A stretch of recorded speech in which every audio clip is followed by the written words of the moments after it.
Qué bueno ver un grupo tan numeroso de hijos e hijas de Dios esta noche en la casa del Señor, con la intención de alabar el nombre de Dios y de escuchar la voz del Señor a través del estudio de su santa palabra. Parece mentira que se ha ido prácticamente la semana y que falta solamente un día para concluir esta semana tan bendecida por el Señor. Yo me he deleitado en estar nuevamente aquí en New Jersey, donde tuve el privilegio de pasar 6 años de mi vida, 6 años de trabajo intenso.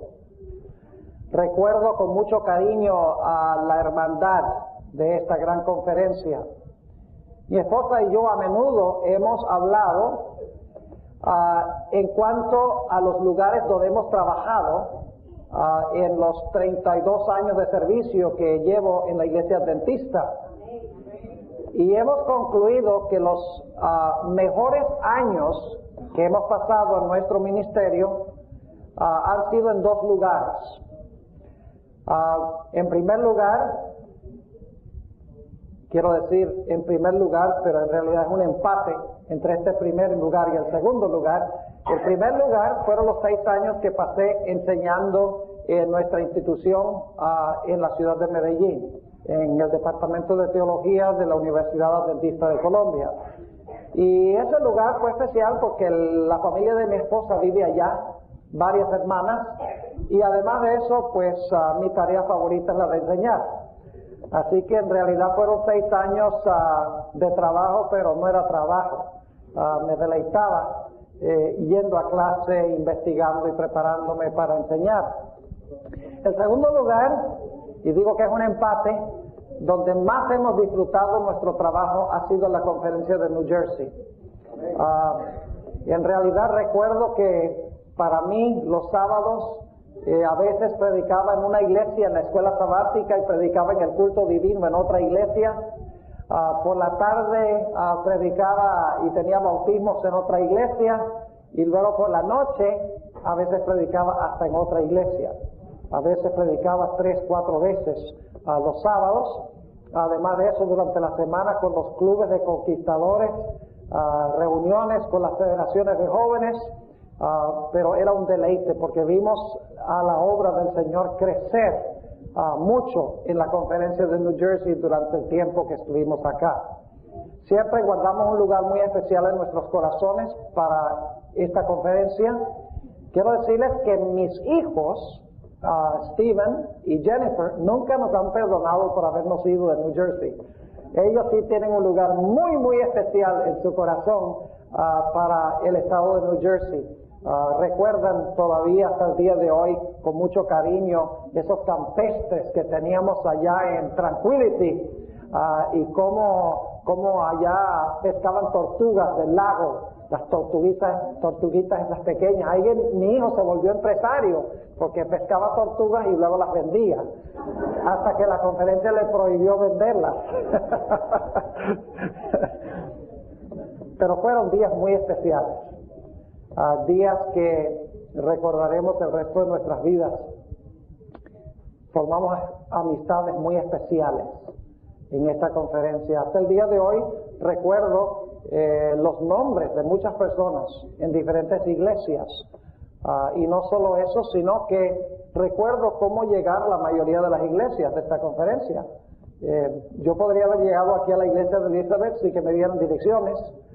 Lo mismo la iglesia de Newark, la iglesia de Passaic, la iglesia de Vineland, tantas iglesias aquí en la conferencia, porque tuve el privilegio de visitar prácticamente todas las iglesias que hay en la conferencia, con la excepción de las que han sido formadas desde que nos fuimos de este maravilloso estado. First Boy, claro, Leticia me dice, First Boy. Sí, recuerdo la iglesia de State Street y la iglesia de Neville Street. Y la iglesia esa que se formó, la nueva, que se reunió por mucho tiempo en el sótano de la iglesia de State Street, Pioneer. Recuerdo muy bien, después se reunieron en la escuela, creo por un tiempo.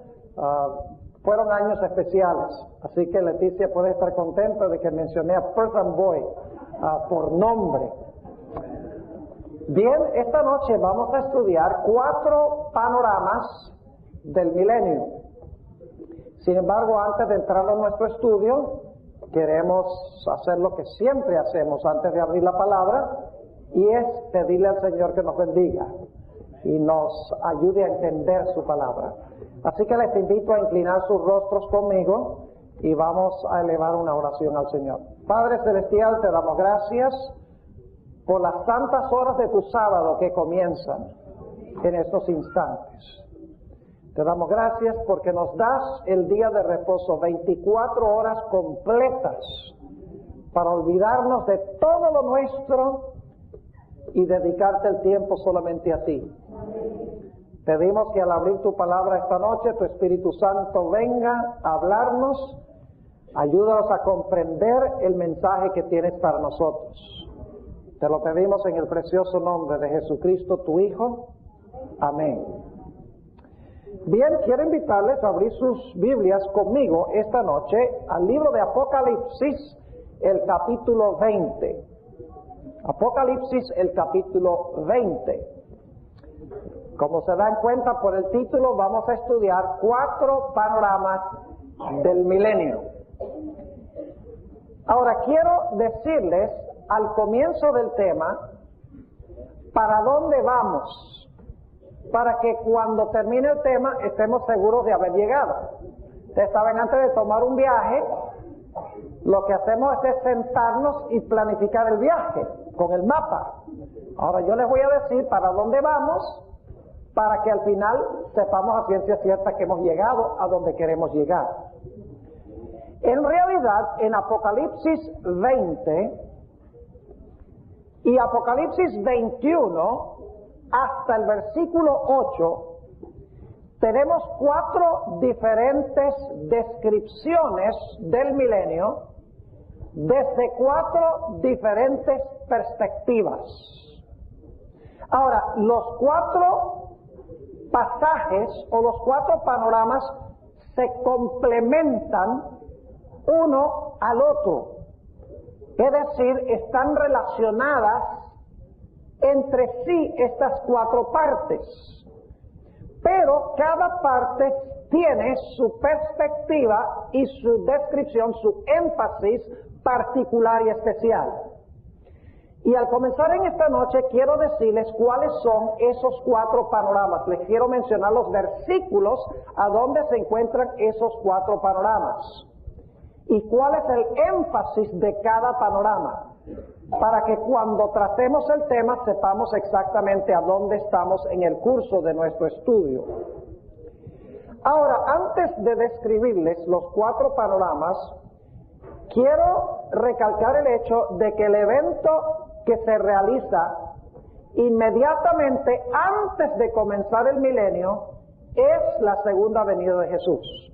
Es decir, viene la segunda venida de Cristo y luego inmediatamente después de la segunda venida comienza el milenio o comienzan los 1000 años de Apocalipsis el capítulo 20. Es decir, la segunda venida inmediatamente precede los eventos del milenio.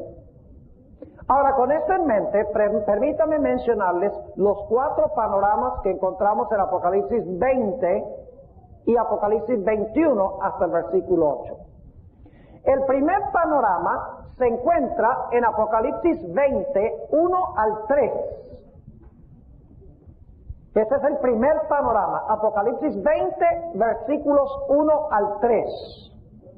El énfasis en estos versículos recae sobre lo que va a pasar con Satanás durante el milenio. ¿Está claro ese punto? Es decir, el énfasis de este primer panorama, Apocalipsis 21 al 3, es explicarnos qué va a pasar con Satanás al comienzo, durante y al concluir el milenio. La perspectiva tiene que ver en su totalidad con Satanás.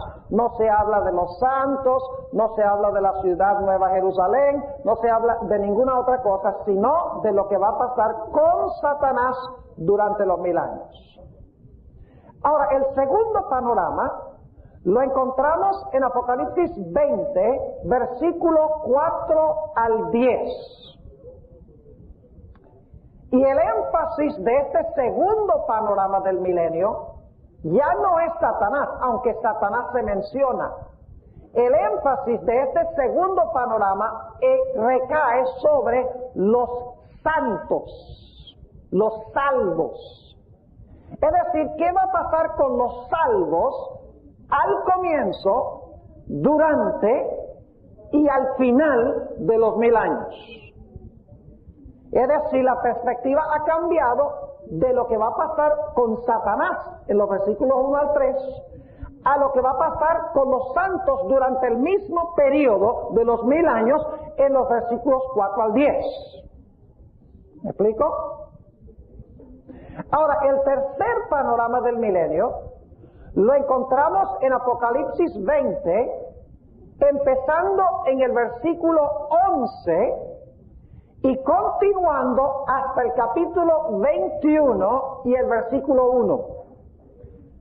Ahora escuchen bien lo que voy a decir. Cuando la Biblia fue escrita originalmente, no tenía capítulos y versículos. Yo creo que ustedes sabían eso. Si ustedes miran los manuscritos antiguos, van a encontrar que los manuscritos se escribían de corrido. A veces en algunos manuscritos ni siquiera se separan palabras. Imagínense ustedes tratar de leer un documento no separando palabras. Tengo, por ejemplo, copias de manuscritos donde se encuentra palabra tras palabra sin espacios entre palabras. Esa es la forma de escribir. Ahora, en la Edad Media, un erudito decidió dividir las diferentes secciones de la Biblia en capítulos y en versículos. Es decir, los capítulos y los versículos no son inspirados. Fueron añadidos para ayudarnos a conseguir los versículos. Imagínense ustedes tratar de conseguir Isaías 40 y el versículo 1 sin capítulos y sin versículos. Bien difícil. Así que un erudito dijo, vamos a dividir la Biblia en capítulos y versículos para que sea más fácil conseguir las secciones. Ahora, en el transcurso de ponerle capítulos y versículos, los que dividieron los capítulos y versículos cometieron errores. Es decir, dividieron capítulos a donde no deben estar divididos. Y por eso les digo que el tercer panorama va desde Apocalipsis 20:11 hasta Apocalipsis 21:1. Es decir, el versículo 1 del capítulo 21 debe ser parte del capítulo 20. ¿Me estoy explicando o no? Que veo los ojos como medio vidriosos. El versículo 1 del capítulo 21 debe ser la conclusión del capítulo 20. Y el capítulo 21, versículo 2, comienza una nueva sección. ¿Ok? Recuerden eso porque vamos a volver a ello. Que el Apocalipsis 21:1 pertenece al capítulo 20. Es decir, el capítulo 20 debería haberse dividido a donde termina Apocalipsis 21:1. Ahí debería haber sido la división de capítulos. Pero los que hicieron la división, pues no eran inspirados cuando estaban dividiendo los capítulos y versículos, así que no vamos a ser muy duros con ellos, porque en realidad estaban haciéndonos un favor. Pero necesitamos tomar esto en cuenta. Ahora, este tercer panorama, escuchen bien, el énfasis ya no recae sobre los santos, ni sobre Satanás. El énfasis de este tercer panorama recae sobre los impíos, los seguidores de Satanás. Es decir, que el panorama número 1, Apocalipsis 21 al 3, el énfasis es sobre ¿qué? Satanás. Apocalipsis 20, 4 al 10, el énfasis recae sobre ¿quién? Sobre los salvos, sobre los santos, se llaman allí. Apocalipsis 20 y el versículo 11 hasta el 21:1, el énfasis recae sobre ¿quiénes? Sobre los impíos. Y el cuarto panorama, Apocalipsis 21, desde el versículo 2 hasta el versículo 8, es el cuarto panorama. El énfasis recae sobre la santa ciudad, la nueva de Jerusalén, y cómo será la vida en la nueva Jerusalén. Ese es el cuarto panorama, el cuarto énfasis. Ahora, es decir, que tenemos 4 diferentes perspectivas del milenio. Lo que pasa con Satanás, lo que pasa con los salvos, lo que pasa con los impíos, y las características de la vida en la santa ciudad, la nueva Jerusalén que desciende del cielo. Y cuando estudiamos los 4 panoramas juntos, tenemos un cuadro completo de lo que quiere enseñarnos Dios a través del milenio. Ahora, quiero preguntarles, ¿entendieron lo que les dije hasta ahora? Levanten la mano si entendieron lo que dije. Traté de explicarlo lo más fácil posible. Ahora lo que queremos hacer es estudiar cada uno de los panoramas. Empecemos con el primer panorama en Apocalipsis, el capítulo 20 y los versículos 1 al 3. Apocalipsis 20, 1 al 3. Y vi un ángel descender del cielo, que tenía la llave del abismo. Subrayen esa palabra porque vamos a volver a ella. Un ángel poderoso, y quiero decirles que este ángel no es más ni menos que Cristo Jesús. La palabra ángel significa mensajero. Ahora, esta noche no voy a ampliar ese punto. Si quieren saber más en cuanto a este ángel que desciende del cielo, tiene que venir mañana en la noche, cuando hablemos de la destrucción final de Azazel, porque este es el cumplimiento de la ceremonia de Azazel en Levítico 16. Pero si no vienen mañana en la noche, se van a quedar en blanco. Así que tienen que venir. Yo sé que es sábado en la noche de salir a comer pizza, pero no vayan mañana en la noche a comer la comida que perece. Vengan a comer la comida que no perece. Ok, dice, y vi un ángel descender del cielo que tenía la llave del ¿qué? Del abismo. Permítame parar un momento allí en esa palabra abismo. En inglés, esta palabra se traduce bottomless pit. Traducción terrible, malísima traducción. En español está mejor la traducción, abismo. Es la palabra griega abusos. Así es la palabra en griego, abusos. Y en español se traduce abismo. Es decir, en inglés debería haberse traducido abyss, porque en inglés tenemos la palabra abyss, ¿verdad? Muy parecido, abusos, abyss.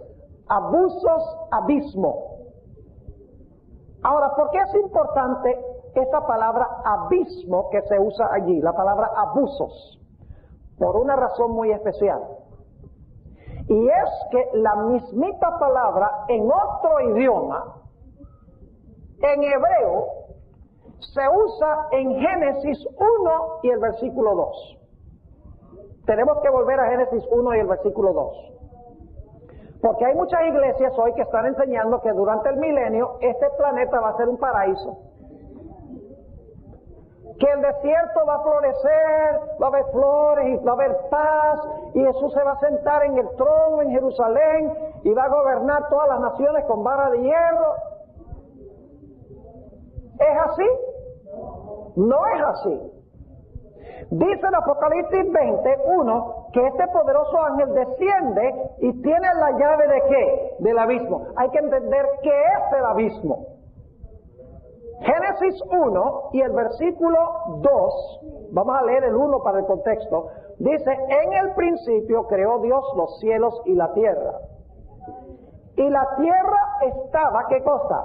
Desordenada y vacía, y las tinieblas estaban sobre la haz del abismo. ¿Cómo se describe el planeta antes de la creación? Se usa la palabra ¿qué? Abismo. Y abismo significa que la tierra está ¿qué? Desordenada y vacía. Ahora, alguno dirá, pero Pastor Bor, ¿cómo puede usted decir que la palabra abismo allí en Génesis 1:2 es la misma palabra de Apocalipsis 20 y el versículo 1? Porque Apocalipsis fue escrito en griego, mientras que Génesis fue escrito en hebreo. ¿Cómo sabe usted que la palabra abismo en griego es la misma palabra abismo en hebreo? Hay una razón muy sencilla.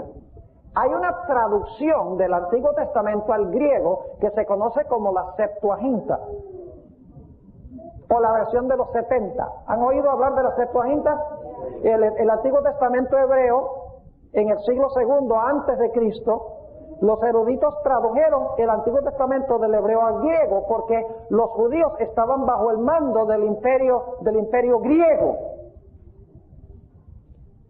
Habían sido helenizados por Alejandro Magno y entonces muchos habían perdido el uso del hebreo, así que un traductor dice, yo necesito poner en realidad eran 70 traductores supuestamente, necesitamos poner el hebreo al griego para que la gente que solo sabe griego pueda entender. Es como hoy en día que hay jóvenes de segunda y tercera generación que no hablan nada de español.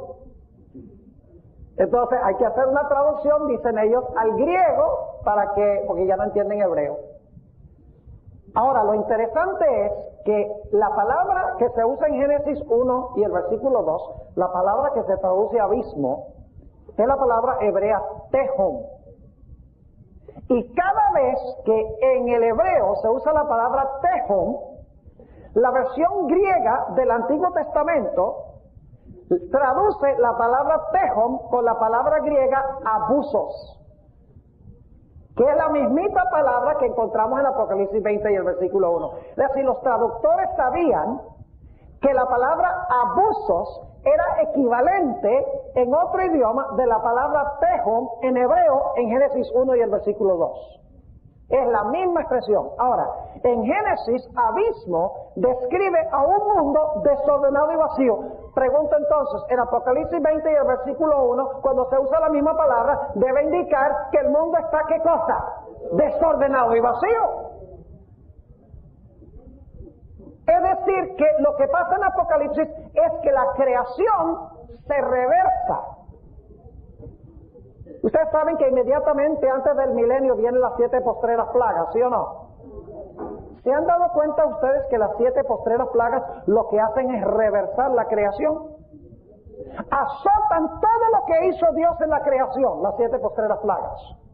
Los ríos, los mares, los peces mueren. Jeremías 4 dice que las aves del cielo se van. Miré, no había hombres. La tierra estaba resquebrajada, vacía, como vimos en Isaías el capítulo 24. Miré los cielos, no había en ellos luz. Es decir, todo lo que hizo Dios en la creación es reversado por las 7 postreras plagas. Es decir, que el mundo regresa a la condición en la cual se encontraba antes de la creación, cuando la tierra se describe como un abismo desordenado y vacío. ¿Están entendiendo lo que estoy diciendo? Ahora vamos a Jeremías 4 un momento para que ustedes vean esa descripción que da el profeta en cuanto a la condición en que va a quedar el mundo cuando Jesús venga.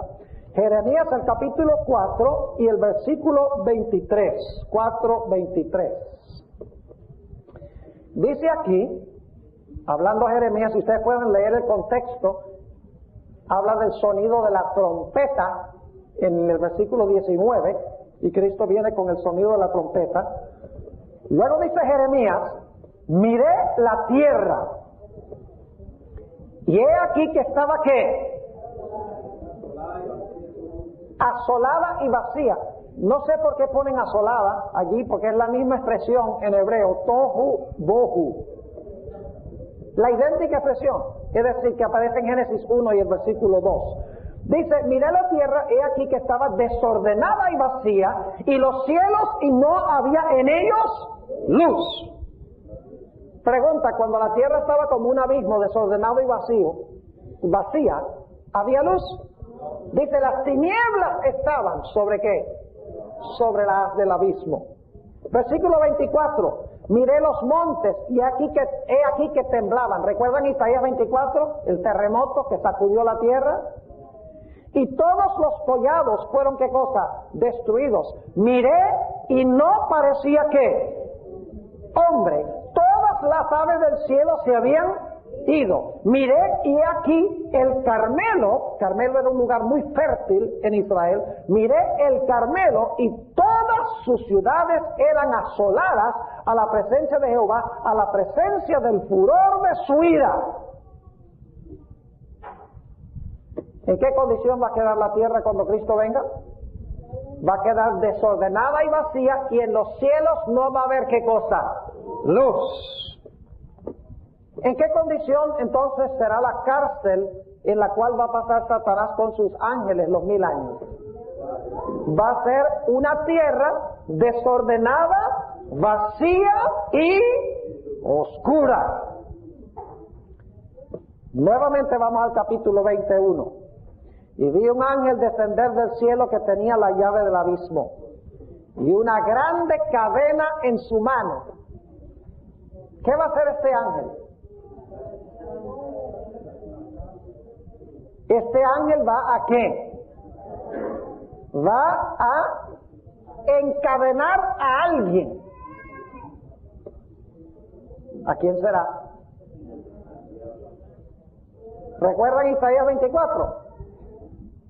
¿A dónde son echados el ejército sublime de lo alto y los reyes de la tierra? Son echados, en la primera parte de su castigo, ¿son echados dónde? En la mazmorra. Y quedan encerrados en prisión. Versículo 2. Y prendió al dragón. ¿Qué quiere decir prendió? Le echó mano. Y mañana vamos a encontrar que el macho cabrío Azazel, el sumo sacerdote, hacía una obra muy interesante con Azazel, muy parecida a esta. Y prendió al dragón, aquella serpiente antigua, que es el diablo y Satanás. ¿Y lo qué? Y le ató por 1000 años. ¿Con qué lo ató? Con la cadena que traía en la mano. Un hermano después del culto, creo que fue anoche, trajo una cita de Primeros Escritos, a donde mostró que Satanás todavía ahora puede ir a los otros mundos a hostigar a los habitantes de esos mundos. Pero Satanás ya no puede entrar como representante de este mundo al cielo. Al tercer cielo donde habita Dios, la Nueva Jerusalén, no puede entrar. Pero todavía hostiga a los seres celestiales. Claro, ellos no le hacen caso, porque ellos ya vieron en la cruz el tipo de individuo que es Satanás. No quieren nada que ver con él. Pero todavía los hostiga y los molesta. Pero aquí nos está diciendo que viene un tiempo cuando Satanás va a quedar atado ¿dónde? Aquí, en este mundo. ¿En qué estado va a estar el mundo? Desordenado, vacío, sin luz, resquebrajado, con todas las características del mundo antes de la creación. Va a quedar atado acá. Ahora, ¿explica este texto lo que significa atar a Satanás? ¿Explica qué es atar a Satanás? No. Sencillamente dice que lo ató. ¿Pero en qué sentido lo ató? No lo explica. Pero lo va a explicar. Versículo 3. Y arrojólo ¿a dónde? Al abismo. ¿Qué es el abismo? La tierra desordenada y vacía, sin luz. Lo vimos, de acuerdo a Génesis. Y arrojólo al abismo y le encerró. ¿A dónde lo encerró? En el abismo. Y ese abismo es, ¿qué cosa? Su cárcel, ¿sí o no? Noten el versículo 7. Dice, y cuando los 1000 años fueren cumplidos, Satanás será suelto de su prisión. Es decir, el abismo es la prisión de Satanás. Dice, y arrojólo al abismo y le encerró y selló sobre él. Y ahora escuchen, porque no engañe más a las naciones. ¿Qué significa que Satanás está atado? ¿Significa que no puede qué? No puede engañar más a las naciones. Ahora, no me contesten rápido, no quiero que nadie pase una vergüenza acá. Aquí explica por qué no puede engañar a las naciones más. Este versículo explica por qué no puede engañar a las naciones más. Está atado.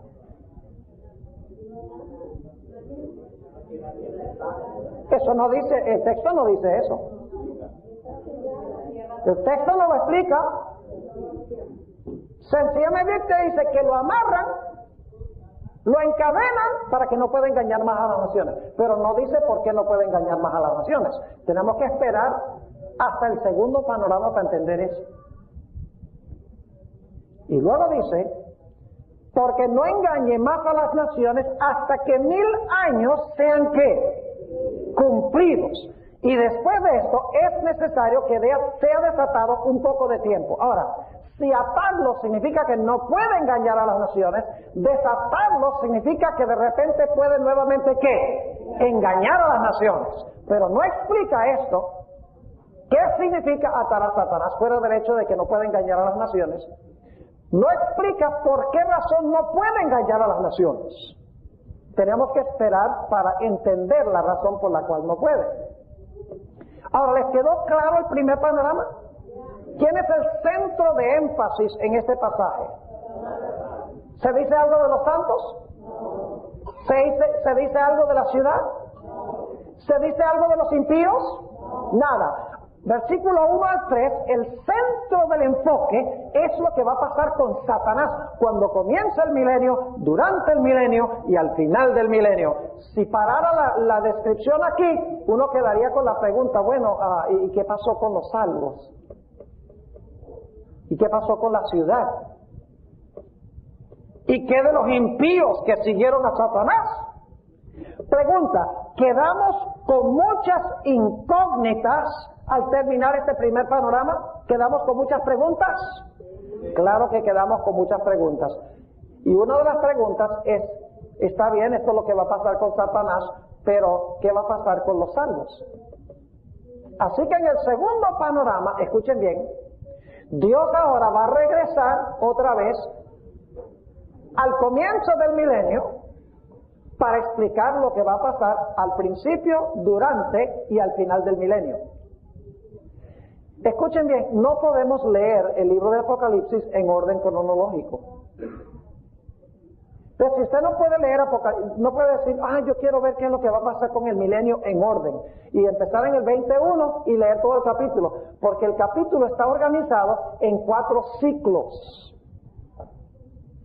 En el primer ciclo empieza al comienzo del milenio, habla de lo que pasa con Satanás durante el milenio y concluye con el final del milenio. Es soltado al final del milenio por un corto tiempo. Ahí. Luego Dios dice, pero todavía no te he dicho qué va a pasar con los salvos. Ahora vamos a regresar y vamos a cubrir el mismo periodo del tiempo, pero vamos a hablar de los salvos. ¿Me están entendiendo o no? Así que en el versículo 4 encontramos la segunda descripción o el segundo panorama del milenio desde la perspectiva de lo que va a pasar con los santos o con los salvos. Vamos al capítulo 20 y el versículo 4. Y vi tronos y se sentaron sobre ellos. ¿Qué ve? Tronos. ¿Quiénes se sientan en tronos? Reyes. ¿Quiénes son los que se están sentando en los tronos? Ya lo vamos a ver.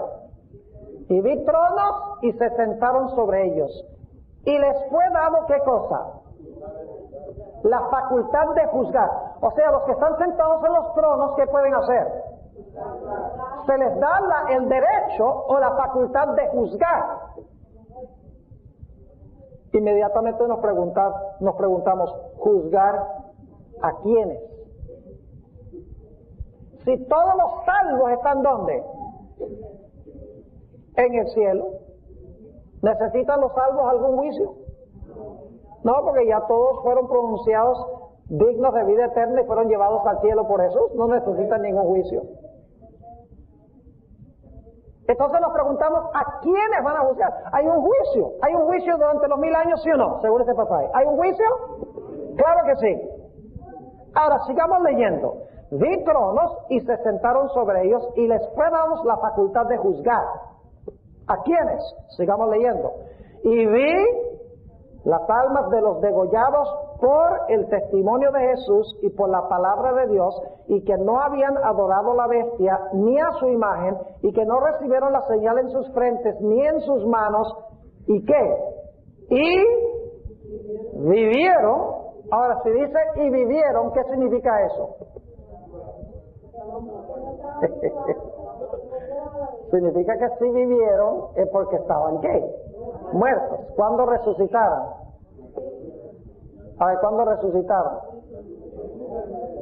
Cuando Cristo vino, ¿verdad que sí? Dice, y vivieron, ¿y qué? Y reinaron con Cristo 1000 años. ¿Cuándo resucitaron estas personas? Pues no necesitamos tener la inteligencia de Salomón para saber que si reinan con Cristo 1000 años, tienen que haber resucitado al comenzar los 1000 años. Hello. Vivieron y reinaron 1000 años. Si reinan 1000 años es porque vivieron al principio, antes de comenzar los 1000 años. Es decir, se levantaron cuando Cristo ¿qué? Cuando Cristo vino. Apocalipsis 19, 11 al 21. Vivieron cuando Cristo vino y ahora ¿qué hacen? Reinan. Ahora sabemos por qué están sentados en los tronos. ¿Por qué están en tronos? Porque ahora van a reinar. El reino que perdieron les es ¿qué cosa? Les es restaurado por Jesús. Ahora inmediatamente Juan quiere saber en cuanto a los otros muertos. ¿Cuántas categorías de muertos hay? ¿Cuántas categorías de muertos hay? 2. Lo veo con ojos vidriosos. Vamos a Juan 5. Juan 5. Juan 5, 28 y 29. Estas son cosas no fáciles de explicar, y si se distraen por un instante quedan en la luna. Así que mantengan el enfoque y órenle a Dios para que les dé claridad mental. Son cosas grandes de la palabra de Dios, como todo esto compagina. Juan 5, 28 y 29.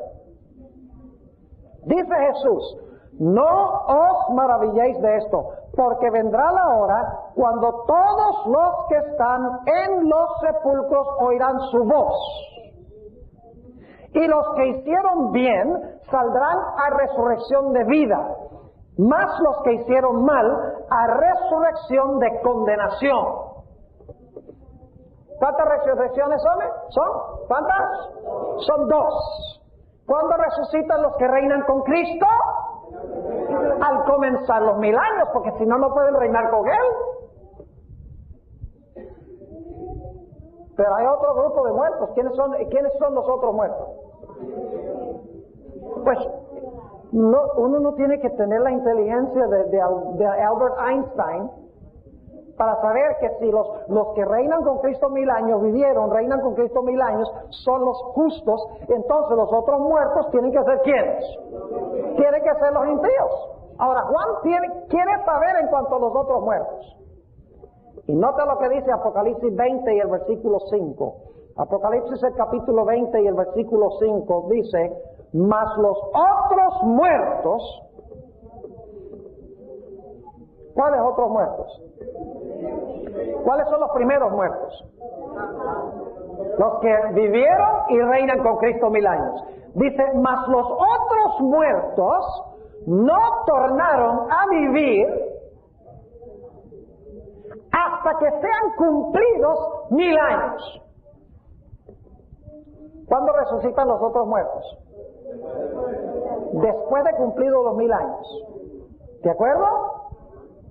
Y si los que resucitaron antes de comenzar los 1000 años son los justos, los que resucitan, los otros muertos que resucitan al cumplirse los 1000 años, tienen que ser ¿quiénes? Tienen que ser los impíos. Ahora, hay un problema que necesitamos resolver aquí. ¿Es importante resolver problemas? Sí. ¿Saben ustedes que en los textos originales del hebreo y el griego no hay signos de puntuación? En el griego y el hebreo no existe signos de puntuación. No hay puntos, ni coma, ni punto y coma, ni signo de interrogación, ni signo de exclamación. No hay nada de esas cosas. Es decir, los traductores han puesto signos de puntuación a donde ellos creen que deben ir. ¿Está claro ese punto? Los signos de puntuación de la Biblia no son inspirados. Los traductores se han equivocado en algunos signos de puntuación. Por ejemplo, el ejemplo más famoso, el ladrón en la cruz. Cuando el Señor Jesucristo mira al ladrón, el ladrón penitente, Jesús le dice, de cierto te digo, hoy estarás conmigo en el paraíso. Así está en la mayoría de las versiones. De cierto te digo, coma, hoy estarás conmigo en el paraíso. Pero ¿saben ustedes que esa coma puede ir en otras partes? En otra parte, de cierto te digo, hoy estarás conmigo en el paraíso. Todo depende de la inclinación teológica que tiene el traductor. Ahora, no tengo tiempo de entrar en la razón por la cual la coma debe ir después de hoy. De cierto te digo, hoy, que estarás conmigo en el futuro, en el paraíso. Pero es un ejemplo de un signo de puntuación que ha sido colocado mal. Ahora, aquí en Apocalipsis 20 tenemos un problema. Leamos todo el versículo 5. Dice, mas los otros muertos no tornaron a vivir hasta que sean cumplidos 1000 años. Esta es la primera resurrección. ¿Qué impresión se llevan al leer ese versículo? Que los otros muertos resucitan ¿en cuál resurrección? En la primera resurrección. ¿Cómo así? ¿Acaso el apóstol Pablo no dijo que son los muertos en Cristo que resucitarán primero? ¿Cómo es que los otros muertos son los impíos y resucitan en la primera resurrección? El problema se resuelve muy sencillamente si ustedes le ponen paréntesis y alguno dice, el pastor ya está diciendo que le agreguemos a la Biblia. Le está diciendo que le metamos paréntesis ahí. Pues déjenme decirles algo. La nueva versión internacional en inglés, la versión que más se usa en inglés hoy en día en las iglesias protestantes, hace lo que yo voy a decir que se debe hacer. O sea, no soy yo. Lo hace la nueva versión internacional, para que no crean que es un invento mío. Ponen paréntesis desde donde comienza la palabra más en el versículo 5 y cierran el paréntesis en el versículo 5 donde está la palabra años. ¿Estamos bien? Ahora yo les pregunto, ¿para qué son paréntesis? ¿Cuál es el propósito de paréntesis? Un paréntesis tiene el propósito de interrumpir el desarrollo de un pensamiento para hacer una aclaración. ¿No es correcto? Ahora, si ustedes ponen paréntesis, como la nueva versión internacional, si ustedes ponen paréntesis en esta parte que dice, mas los otros muertos no tornaron a vivir sino hasta que sean cumplidos 1000 años, eso está entre paréntesis, significa que Juan está haciendo una nota explicativa que rompe el desarrollo del pensamiento que está tratando. Ahora, lo que voy a hacer es leer el versículo 4 y voy a saltar lo que está en paréntesis. Del versículo 5, y ustedes me van a decir si tiene sentido. Versículo 4. Y vi tronos, y se sentaron sobre ellos, y les fue dado juicio. Y vi las almas de los degollados por el testimonio de Jesús y por la palabra de Dios, y que no habían adorado a la bestia, ni a su imagen, y que no recibieron la señal en sus frentes, ni en sus manos, y vivieron y reinaron con Cristo 1000 años. Esta es la primera resurrección. ¿Tiene sentido? Claro que sí. Lo otro es una nota explicativa parentética, porque Juan tiene curiosidad de saber qué cosa, qué va a pasar con los otros muertos. ¿Vamos bien? ¿Sí o no? Versículo 6. Bienaventurado y santo el que tiene parte en la primera resurrección. ¿Cuándo es la primera resurrección? Fueron los que vivieron y reinaron con Cristo 1000 años. Ahora, ¿por qué son bienaventurados? Bienaventurado y santo el que tiene parte en la primera resurrección. La segunda muerte no tiene potestad en estos. Pensemos un poco sobre eso. La segunda muerte no tiene potestad en quiénes. En los que resucitaron en la primera resurrección. Entonces mi pregunta es, ¿sobre quiénes tiene potestad la muerte segunda? Tiene que ser en los otros muertos. ¿De acuerdo? Ahora, esto lo expliqué una noche anterior, pero había mucho menos gente. Así que tengo que explicarlo de nuevo. Todos nosotros, cuando nacimos de nuestra madre, nacimos a nuestra primera vida. La vida terrestre esta, antes de que Cristo venga. Pongamos que yo muera antes que Jesús venga. Muero en Cristo. Cuando Cristo venga, ¿qué va a hacer conmigo? ¿Me va a resucitar en cuál resurrección? En la primera resurrección. ¿Y luego qué va a hacer conmigo? ¿Cuánto tiempo voy a vivir? ¿Voy a morir alguna vez más? No. ¿Cuántas veces morí entonces? Si morí en Cristo, ¿cuántas veces voy a morir? Una. Y después de morir esa una vez, viene la resurrección y la vida eterna. Pero con los impíos es diferente. Yo pregunto, ¿los impíos también cuando nacieron de su madre, nacieron a su primera vida? ¿Vivieron su vida? Antes que Cristo venga, supongamos que murieron, y cuando Cristo vino, los demás que estaban vivos murieron. Todos los impíos murieron. ¿Cuál muerte es esa? Cuando nacieron de su madre, vivieron su vida primera, ya sea antes que Cristo venga, murieron fuera de Cristo, o cuando Cristo vino, fueron destruidos, sufrieron su muerte, ¿qué? Primera. ¿Es ese su castigo por el pecado? No, es la primera etapa de su castigo. Cuando son retenidos hasta que se decida qué se va a hacer permanentemente con ellos. En la mazmorra, como estudiamos de Isaías 24. Miren qué clara es la Biblia.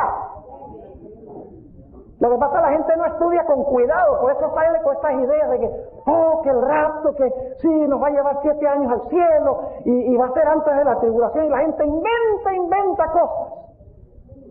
Porque lo que hacen es tomar un texto y lo tiran así, no lo estudian. La estructura, detalladamente, versículo por versículo, como estamos haciendo esta noche. Por eso llegan a conclusiones erróneas. Así que encontramos aquí que los impíos nacieron de su madre, vivieron su primera vida, murieron antes que Cristo venga o en el momento de la segunda venida de Jesús, sufrieron su primera muerte. Después que sufren su primera muerte, ¿cuánto tiempo va a pasar? 1000 años, porque los otros muertos no tornarán a vivir sino hasta que se cumplieran los 1000 años. Pasan 1000 años y luego ¿qué pasa con los impíos? Los impíos resucitarán. ¿Están viviendo por segunda vez? ¿Ya? ¿Están viviendo por segunda vez? Claro que sí. Ahora, si viven por segunda vez, ¿qué va a pasar cuando sean juzgados y sean hallados faltos? Van a sufrir la muerte segunda.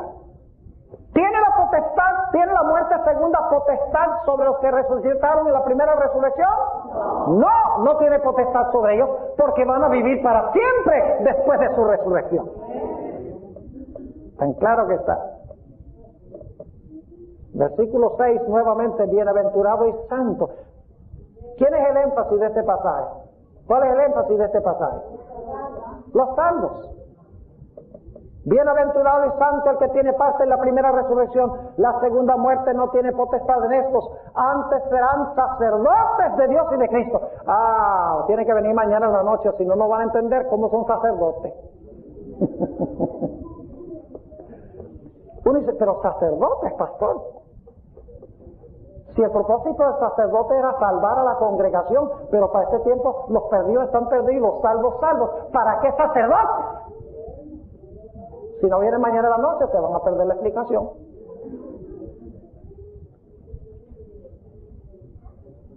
Así que dice, serán sacerdotes de Dios y de Cristo. Importante eso. Sacerdotes de Dios y de Cristo, y reinarán con Él 1000 años. Pregunta, ¿qué va a pasar con los salvos al principio de los 1000 años? Con los que murieron, ¿qué va a pasar con ellos? Van a resucitar. ¿De acuerdo? ¿Qué van a hacer durante los 1000 años? ¿Se van a sentar en qué? Tronos.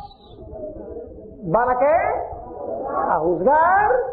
¿Y van a servir como qué? Sacerdotes. El énfasis está sobre los salvos. Van a resucitar, van a reinar, van a juzgar, van a servir como sacerdotes. Es decir, que Juan ha descrito lo que pasa al principio de los 1000 años con los salvos, qué pasa durante los 1000 años con los salvos. Ahora va a hablar de lo que va a pasar con los salvos después de los 1000 años. ¿Hizo lo mismo con Satanás? En los versículos 1 al 3, ¿hizo lo mismo? Describió lo que iba a pasar con Satanás al principio, lo iban a atar. Durante los 1000 años iba a estar en el abismo. Al final de los 1000 años es soltado por un corto tiempo. ¿Ve? Principio, durante y después. Satanás. Ahora, con los salvos, principio, durante y después. Con los salvos. Ahora fíjense lo que dice el versículo 7. Alguno puede decir, no, pero aquí se está enfatizando es a Satanás. No, señor. Se menciona a Satanás, pero con un propósito especial. Dice en el versículo 7, y cuando los 1000 años fueren cumplidos, Satanás será suelto de su prisión. ¿Qué significa esto, que será suelto de su prisión? ¿Dónde radica el poder de Satanás? El poder de Satanás radica en el hecho de que puede ¿qué? Engañar. Pero para engañar necesita ¿qué? Gente. ¿Cuánta gente va a tener durante el milenio? Ninguno, porque los otros muertos no tornan a vivir sino hasta que terminen los 1000 años. Es decir, el encadenamiento de Satanás significa que todos sus seguidores le han sido quitados. ¿Y cómo es que recupera su poder al final de los 1000 años? Porque dice, los otros muertos tornan a vivir después de los 1000 años. Es decir, cuando Satanás pierde sus seguidores, está amarrado. Y cuando recupera sus seguidores, está desatado.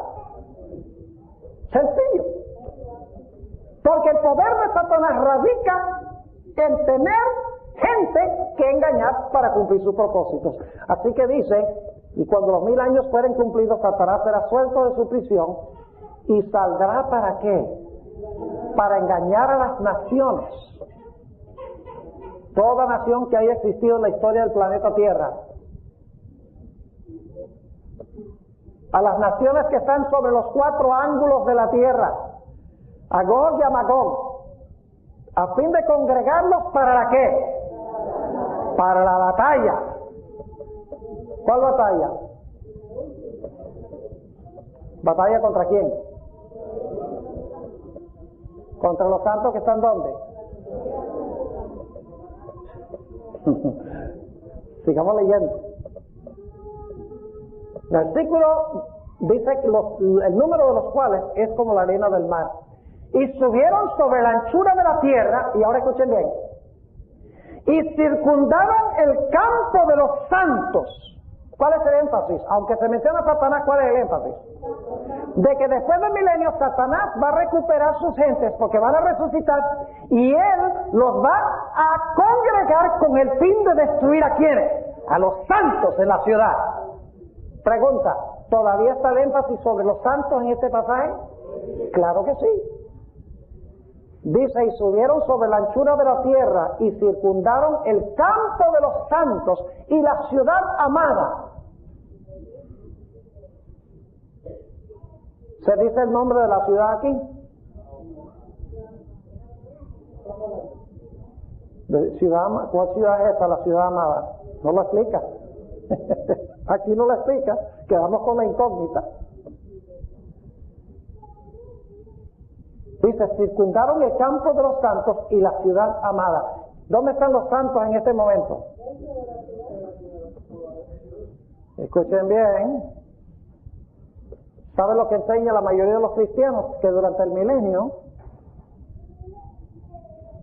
Dios va a estar en el cielo, en la Nueva Jerusalén, y los hijos de Él van a estar aquí en la tierra. La santa ciudad va a estar allá. Y Jesús va a estar durante los 1000 años, ¿qué cosa? Gobernando aquí con todo su pueblo aquí en la tierra. La Nueva Jerusalén allá y los santos con Jesús acá. Eso es lo que enseña casi todas las iglesias protestantes hoy en día. ¿Es bíblico eso? No es bíblico, porque la Biblia nos dice que los santos, después del milenio, ¿están dónde? En la ciudad. ¿Y de dónde bajó la ciudad? Entonces, ¿dónde estaban los santos? En la ciudad, en el cielo. ¿Sí captaron el punto o no? Después vamos a volver a eso en unos momentos. Versículo 10. Versículo 9, la última parte. Y de Dios descendió fuego del cielo y los devoró. Y el diablo que los engañaba fue lanzado en el lago de fuego y azufre, donde está la bestia y el falso profeta. Mejor traducción sería donde fueron lanzados la bestia y el falso profeta antes del milenio. No es que el falso profeta y la bestia estuvieron quemándose durante todo el milenio. Donde está, la palabra está, no está en el original. En realidad el verbo hay que suplirlo, hay que meterlo allí. Es decir, el diablo que los engañaba fue lanzado en el lago de fuego y azufre, donde fueron echados la bestia y el falso profeta, y serán atormentados día y noche para siempre jamás. Eso se va a explicar en unos momentos. Ok.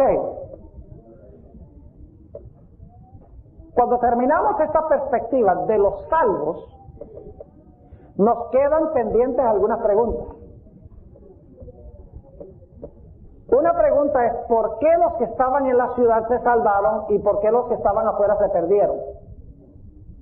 ¿Hay alguna referencia de por qué los de adentro se salvaron y por qué los de afuera se perdieron? ¿Explica? No, no explica. También queda pendiente la pregunta, ¿a quiénes juzgaron los santos durante los 1000 años? ¿Y cómo fue ese juicio durante los 1000 años? ¿Cómo se realizó ese juicio durante los 1000 años? ¿En qué sentido fueron sacerdotes los seguidores de Jesús? Quedan varias preguntas pendientes que no se contestan. Y por lo tanto Dios dice, ahora te voy a dar una perspectiva en cuanto a los impíos. ¿Qué ha descrito hasta ahora? Los eventos mileniales desde la perspectiva ¿de quién? De Satanás. Luego los eventos del milenio desde la perspectiva ¿de quiénes? De los salvos o los santos, como se llama aquí. Y ahora Dios va a decir, ahora te voy a explicar por qué razón los perdidos estaban fuera de la ciudad y los salvos estaban en la ciudad. ¿Por qué los impíos fueron destruidos? ¿Y qué pasó antes de que fueran destruidos? Yo pregunto, ¿Dios condena a una persona sin antes hacer un juicio? ¿Usted cree que Dios condenó a los impíos sin haberles analizado sus casos y haber hecho un juicio de investigación? No. Pero en este panorama segundo no se habla nada de juicio, y por lo tanto Dios dice, ahora te voy a explicar lo que pasó con los impíos. Y vamos al capítulo 20 y empezando en el versículo 11. Ahora escuchen bien. El segundo panorama termina con Satanás y sus ángeles y los impíos echados ¿dónde? En el lago de fuego. Pero yo quiero preguntar, ¿pasó algo antes de que fueran lanzados al lago de fuego que no ha mencionado Juan aquí todavía? ¿Qué se hizo con ellos antes de que fueran lanzados al fuego? Se hizo un juicio. Solamente se tocó muy brevemente cuando se dijo que se le dio a los santos la facultad de juzgar, pero no se describe en mayor detalle. Ahora Dios va a decir, antes de que fueran echados al fuego, ¿hubo un qué? Hubo un juicio. Noten el versículo 11. Y vi un gran trono blanco, y al que estaba sentado sobre él, de delante del cual huyó la tierra y el cielo, y no fue hallado el lugar de ellos. Y vi los muertos. ¿Cuáles muertos serían estos? ¿Cuáles muertos son estos? Son los otros muertos. Ya lo vamos a ver. Y vi los muertos, grandes y pequeños, que estaban delante de Dios. Y ahora escuchen. Y los libros fueron abiertos. ¿Qué se hizo antes de que fueran destruidos los impíos? Los libros fueron abiertos. ¿Qué tienen los libros? No tengo tiempo de entrar a leer todos los textos, pero los libros contienen el registro de la vida. Libros, escuchen bien, libros en plural. Siempre que la Biblia usa la palabra libros, está hablando de el registro de la vida de la gente, donde Dios guarda un récord de nuestras obras, de nuestras palabras, de nuestras acciones, de nuestras emociones, de nuestros pensamientos. Es decir, en los libros tiene una fotocopia de nosotros, en el cielo, en forma escrita. Los libros fueron abiertos. Y otro libro, singular o plural, libro. No es lo mismo los libros que el libro. Libros tienen los registros de la vida, libro tiene solo nombres.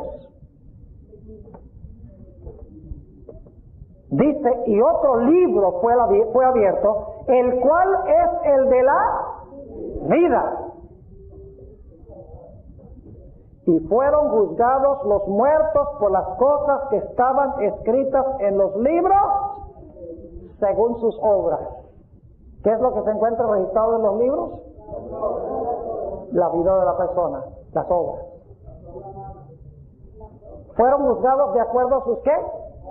Obras. ¿Quiénes fueron juzgados de acuerdo a sus obras? Dice los muertos. ¿Cuáles muertos? Los otros muertos. ¿Para este tiempo han tornado a vivir? Claro que sí, han tornado a vivir. ¿Están presentes viendo, sí o no? Sí, mañana se los voy a comprobar en el culto divino, cuando hablemos de las tres venidas de Jesús. Que Dios va a convencer a los impíos de que ellos están perdidos por su propia culpa. Y Dios va a abrir los libros y le va a mostrar a los impíos por qué están afuera. Ahora en la perspectiva es la perspectiva de los impíos.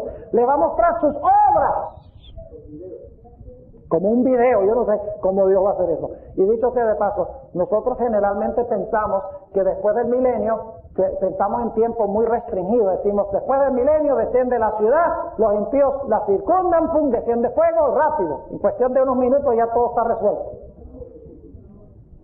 Si a nosotros nos tomó 1000 años analizar los casos de los impíos para determinar que fue justo que Dios los dejara fuera de la ciudad, ¿cuánto tiempo va a tomar Dios para mostrarle a los impíos el registro de su vida?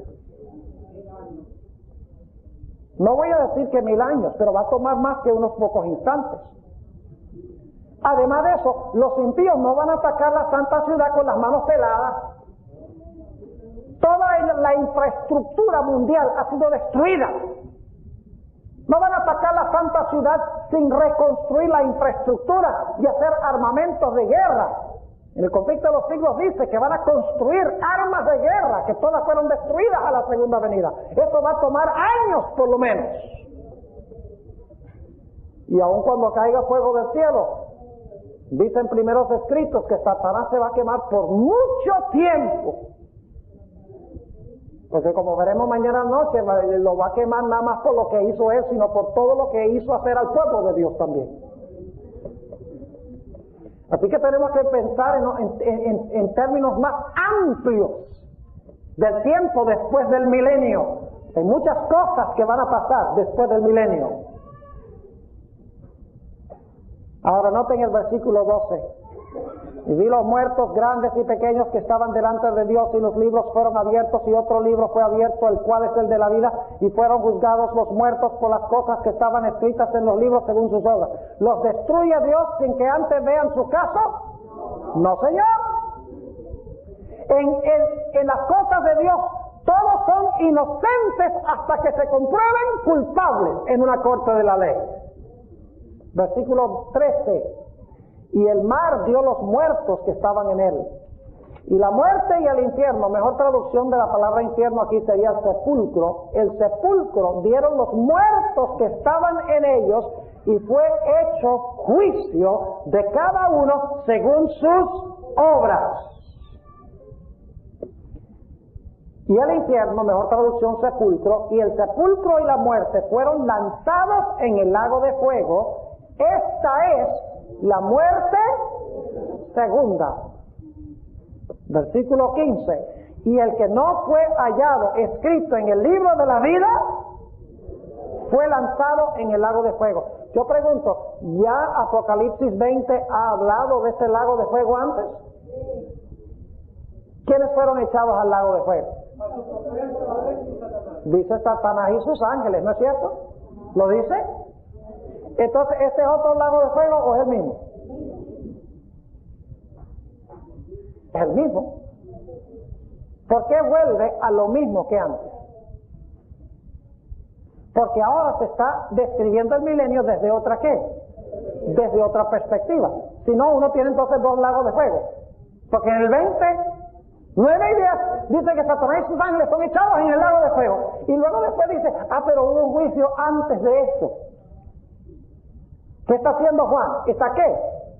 Regresando y diciendo, pero antes de que fuera echado, quiero que sepan que fueron abiertos libros, y se abrió un libro, y fueron juzgados, y después que fueron juzgados, entonces fueron lanzados al lago de fuego. Es decir, en Apocalipsis 20, 11 al 15, se está regresando para describir algo que pasó antes que Satanás y sus ángeles fueran echados al lago de fuego.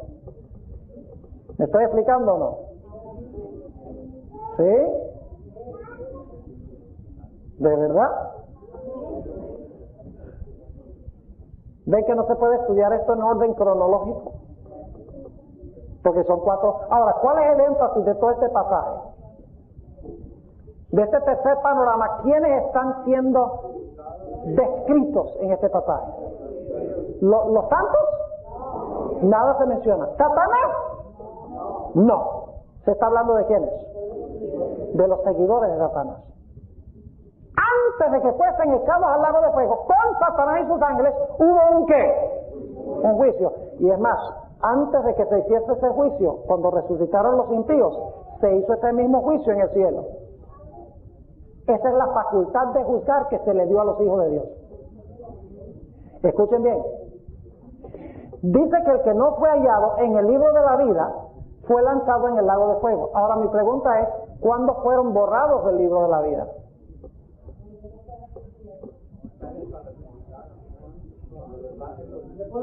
Durante los 1000 años fueron borrados del libro de la vida. ¿Por qué fueron borrados del libro de la vida durante los 1000 años? Porque por lo que estaba escrito, ¿dónde? Por lo que estaba escrito en los libros. Los que están en el cielo juzgando, sentados en tronos, se les van a abrir los libros. Dice en 1 Corintios 6, 1 al 3, dicen el apóstol Pablo, ¿no sabes que vamos a juzgar el mundo? Y luego dice, ¿no saben ustedes que vamos a juzgar a los ángeles? ¡Wow! O sea, durante los 1000 años el pueblo de Dios va a abrir los mismos libros que los impíos van a ver después. Es decir, Dios va a comprobar de primero los salvos, por qué los impíos no están allí, y después del milenio resucita a los impíos y les muestra a los impíos por qué no están ahí.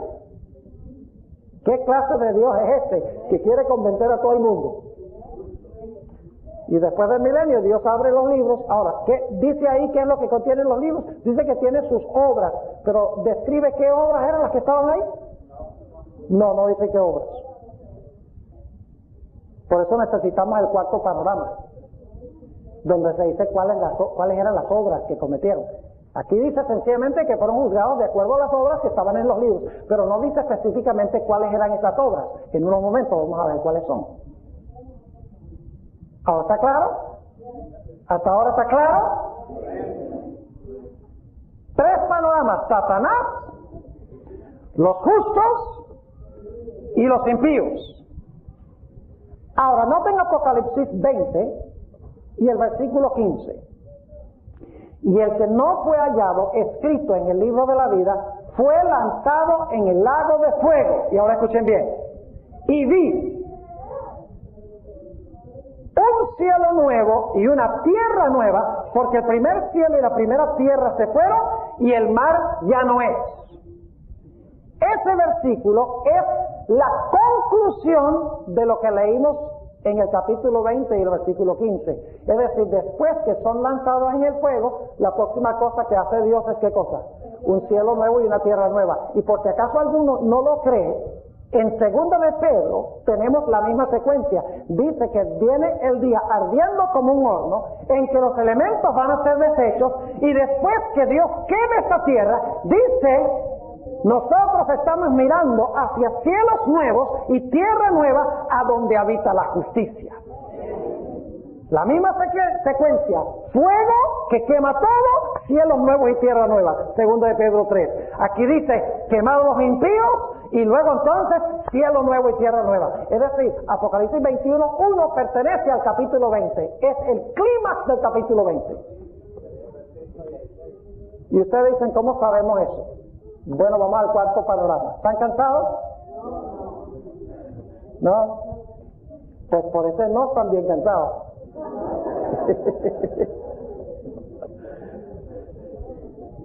Yo sé que hemos ido largos en las noches, pero solo me tendréis poco con vosotros. Así que quiero darles lo más que pueda durante el tiempo que estoy aquí. Espero, hermanos y hermanas, que nos estemos enamorando del estudio de la palabra de Dios. Y que veamos que el punto de vista adventista no es una idea descabellada que cualquier pequeña White se inventó por ahí. Está firmemente fundamentado en la palabra de Dios.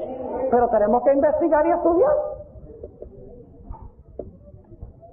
Ahora fíjense Apocalipsis 20, 21 y el versículo 2. Aquí hay un problema. Si ustedes toman Apocalipsis 21:1 y no lo conectan con el capítulo 20, tienen problemas muy serios. Leyendo Apocalipsis 21:1, dice, vi un cielo nuevo y una tierra nueva, porque el primer cielo y la primera tierra se fueron y el mar ya no es. Y yo, Juan, vi la santa ciudad de Jerusalén nueva que descendía del cielo. Da la impresión de que la nueva Jerusalén desciende ¿cuándo? Del cielo. ¿Desciende cuándo? Después que Dios hace un cielo nuevo y una tierra nueva. Pero nosotros sabemos que no es así. Porque el capítulo anterior dice que la ciudad está en la tierra cuando los impíos la rodean.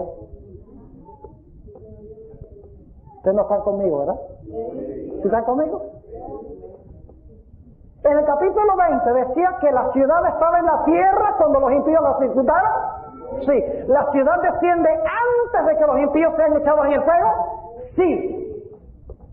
Entonces, ¿cómo entendemos esto? Dice, de un cielo nuevo y una tierra nueva, y ahora Juan ve, después del cielo nuevo y la tierra nueva, es que desciende la nueva Jerusalén. No, señor. Lo que pasa es que en el capítulo 21 y el versículo 2 empieza una nueva descripción adicional, es decir, regresa para hablar de algunas cosas que no ha mencionado antes. Es decir, ahora nos va a hablar de la vida en la santa ciudad. Este es el énfasis. ¿Y cómo será esa vida? Note lo que dice el versículo 2. Y yo, Juan, vi la santa ciudad Jerusalén nueva, que descendía del cielo, de Dios. ¿Todavía se han congregado los impíos contra la ciudad en este momento? ¿Se han congregado? No. Pues tiene que estar en la tierra cuando se congregan. Dice, y yo, Juan, vi la santa ciudad Jerusalén nueva que descendía del cielo, dispuesta como una esposa ataviada para su marido. Ahora, ¿es importante el tiempo de los verbos? Si es pasado, presente o futuro, ¿qué les parece?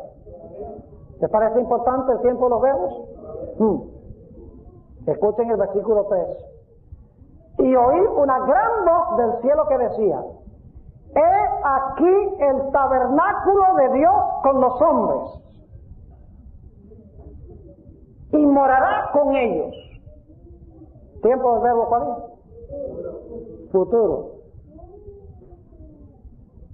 Y ellos serán su pueblo, y el mismo Dios será su Dios con ellos. Y limpiará Dios. ¿Tiempo del verbo? Futuro. Es decir, cuando desciende la nueva Jerusalén, nada de esto se ha cumplido plenamente. ¿Están conmigo o no están conmigo? Desciende la nueva Jerusalén, pero nos está diciendo que cuando la nueva Jerusalén descienda, hasta que los impíos sean ¿qué? Destruidos con Satanás y sus ángeles, dice que después de eso limpiará Dios toda lágrima de los ojos de ellos. La muerte no será más. No se podía decir eso cuando desciende la ciudad, porque los impíos no han muerto todavía. No habrá más llanto, ni clamor, ni dolor, porque las primeras cosas son pasadas. Durante el milenio habrá lágrimas. Aún después del milenio habrá lágrimas. Cuando una madre vea la destrucción de sus hijos, que Dios no lo quiera. Cuando un esposo vea la destrucción de su esposa o viceversa. Porque la esposa se decidió por el Señor y el esposo no. Esta noche lo que estamos hablando no es un asunto académico. Todos tenemos que hacer provisión para estar dentro de la santa ciudad. Y para estar adentro tenemos que recibir a Jesús. Y tenemos que unirnos a Él a través del bautismo.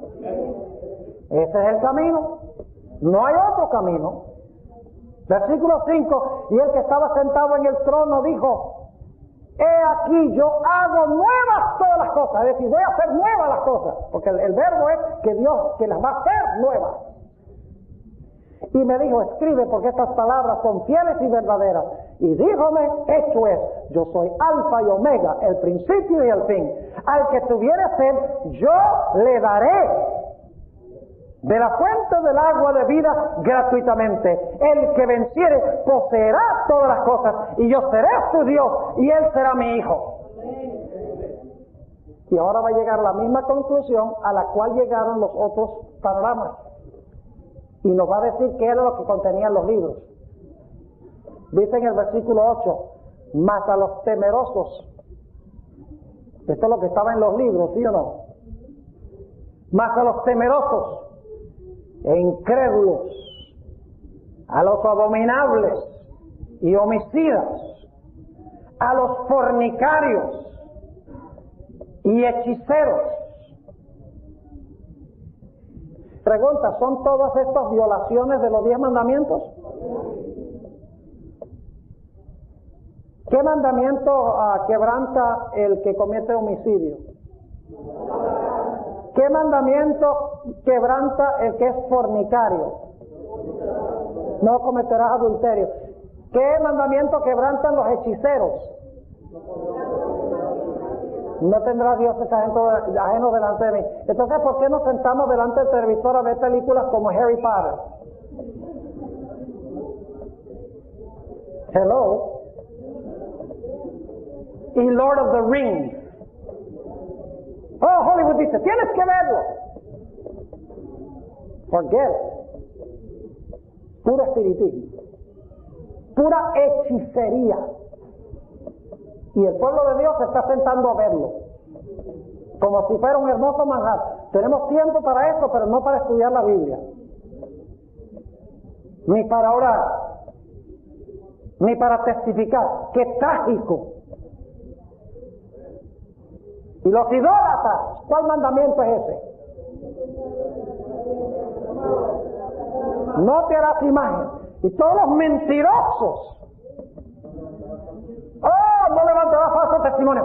¿Qué estaba escrito en los libros de los perdidos? Era gente que quebrantaba, ¿qué? La ley de Dios. Afuera están los desobedientes a la ley. ¿Y a dónde van a terminar esos? Su parte será en el lago ardiendo con fuego y azufre, que es la muerte segunda. Pregunta, ¿alcanza la misma conclusión que alcanzó el capítulo 20 del versículo 15? ¿La misma conclusión que alcanzó el capítulo 20 y versículo 7 al 10? Claro que sí. Se están dando 4 diferentes panoramas del milenio. Desde la perspectiva de lo que va a pasar con Satanás, desde la perspectiva de lo que va a pasar con los santos, desde la perspectiva de lo que va a pasar con los impíos, y cómo será la vida en la santa ciudad, y por qué los impíos fueron excluidos de la ciudad.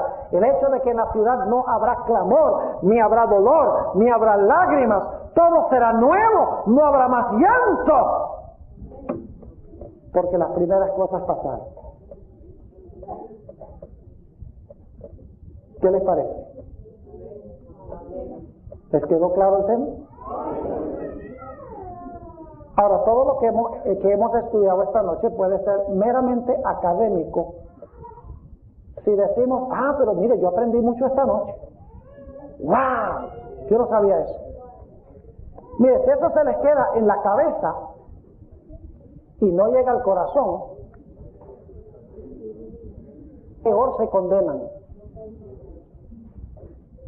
Porque cuando Dios nos da luz y no actuamos a base de la luz, somos peores que si nunca se nos hubiera dado la luz.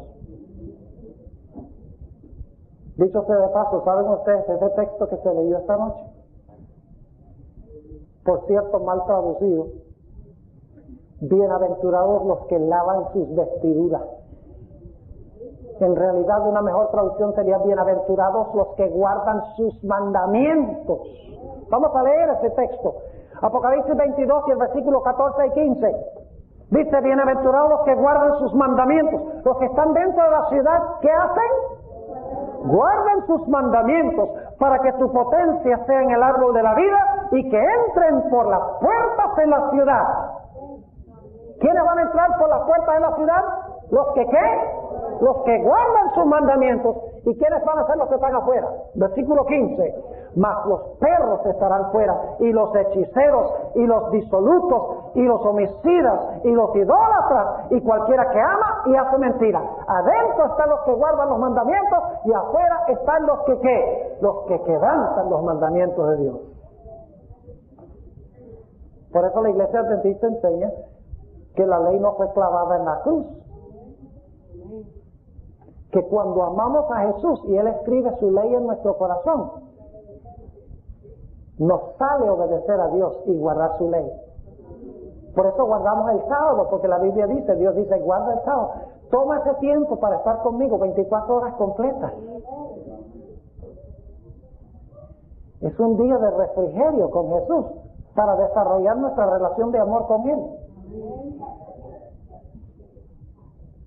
Todo lo que hemos estudiado sería en vano si en esta noche nosotros no tomamos una decisión de que vamos a unirnos con Jesús, con el Cordero, para encontrarnos en la santa ciudad. Amén.